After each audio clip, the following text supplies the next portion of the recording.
Hi everyone, welcome back to another video of the conversion of Caddy Camper. Soon we're gonna be able to give you a full tour of our Caddy. However, in this video we're just gonna talk about this little guy here, which you can't really see.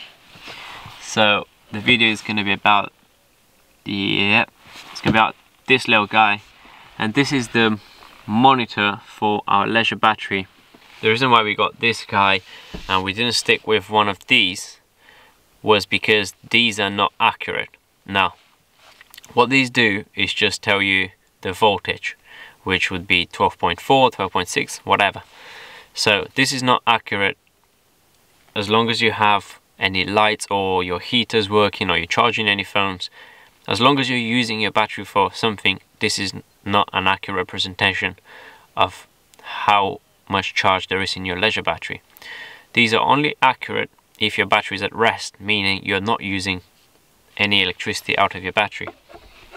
And this is where this guy comes into play. The reason why I like it is because it's cheap. That one's £15, but it has more information and it does exactly what I need it to do. So you have the voltage, same as this. However, if I turn the lights right now, the voltage will probably go up slightly, but I'm not interested in the voltage as much as I'm interested in this figure, which is only 2 watt-hours. So this is a history of all the energy that we've used so far. I just resetted this, so that's why it's only 2 watts.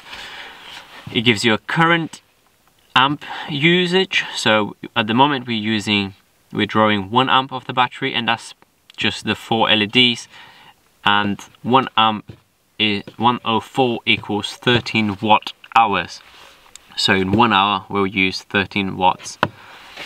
So if I switch one of the lights off, you'll see that now we've gone down to 8.4 watts and 0.67 amps hour.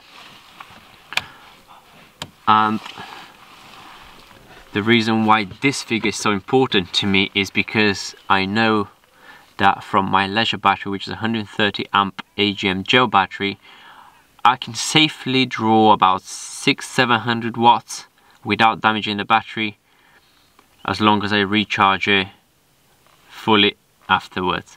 Once I've fully charged it, I can reset that number, and the way I do that, there's only one button on it to operate. So if you short press the button, it's backlit, which is useful in the dark, but again, if I want to sleep at night and that light is going to get annoying, short press again and the light goes off. Whereas these stupid things, they just stay on all night, and you have to kind of find a way of covering it if that bothers you at night, which it does bother me. So this is a lot more useful and better for me. However, if I short press this button,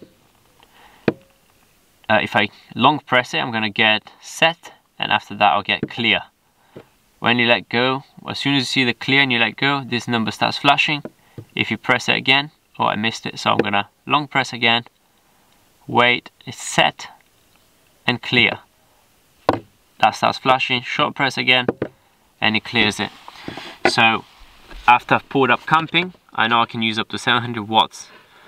Then, for example, I use 400, I top up my battery, I reset it, and then I know that I have another 700 up for grabs, basically. With the set settings, I haven't played yet with that. So set, and this is where I can set my voltage. So I can set the high and the low.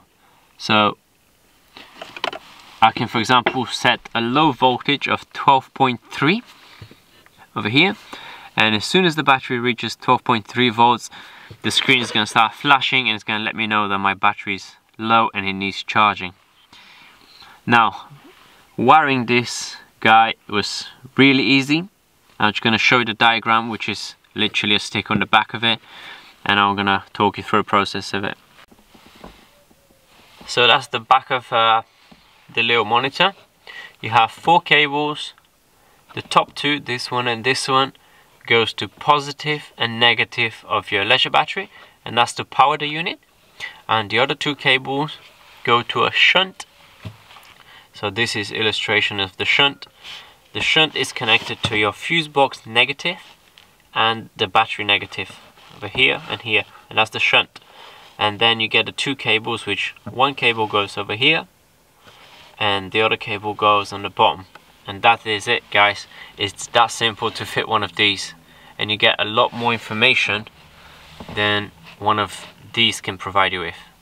So this is rubbish, we just go with that one. Make sure to check out the description below, because that's where I'm going to leave the link for the monitor. Like I said, it's really cheap. It's about between 10 and 15 pounds depending on which shunt you get. Now I opted for the 100 amp shunt because it lets me grow my system if I decide to add more batteries or more consumer units. If you wish to stick with the 100 amp, if you know that's going to be enough for you, just save yourself a £5 and go for the 50 amp shunt. But I highly recommend this monitor because it gives you valuable information to prevent your battery from being damaged. If you like the video, please subscribe and give it a thumbs up. Make sure you don't miss out our next video, in which we're gonna give you a full tour of our fully finished conversion, I believe. See you in the next one. Thanks for watching.